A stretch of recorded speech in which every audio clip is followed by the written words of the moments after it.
choose otherwise in the exact same situation.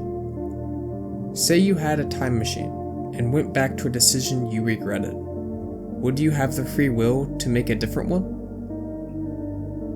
We all make decisions every day, but every decision is made not just in the moment, with no factors involved. Indeed, every decision is influenced by emotions, past experiences, your mood, or maybe even what someone has said to you that day. No decision is truly yours to make. You cannot possibly control all of these factors. Therefore, you cannot control your decisions either. But why does this even matter? Understanding free will shapes how we think about responsibility, justice, and even personal identity.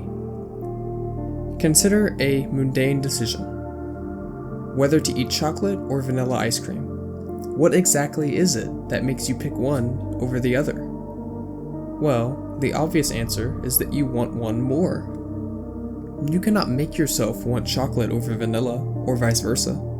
You have no control over what you truly want. Let's say you wanted to regain your free will, to prove me wrong. Say you specifically choose the flavor of ice cream you do not want. This falls into the same problem. You had to have wanted to prove me wrong more than you wanted to eat your desired flavor. Now, how about we discuss a more serious decision?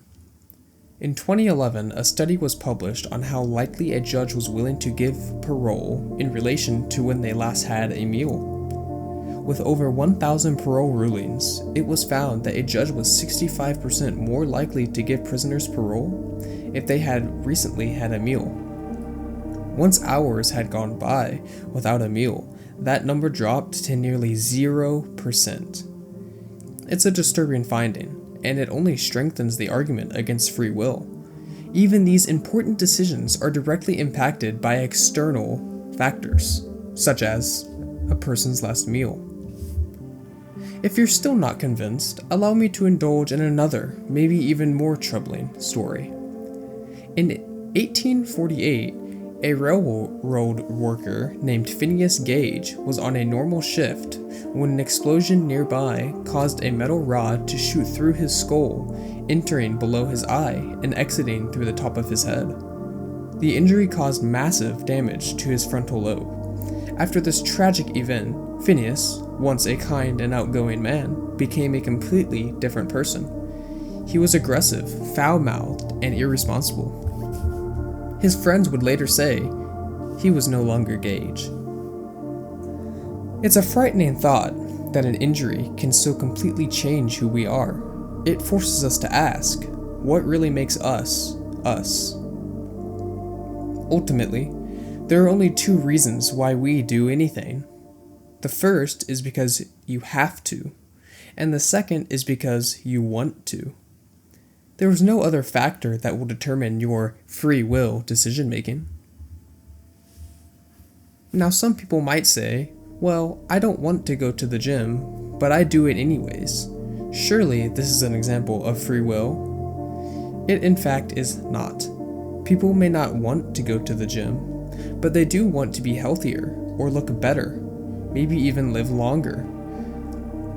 These wants either equally or completely outweigh the want to stay home on the couch.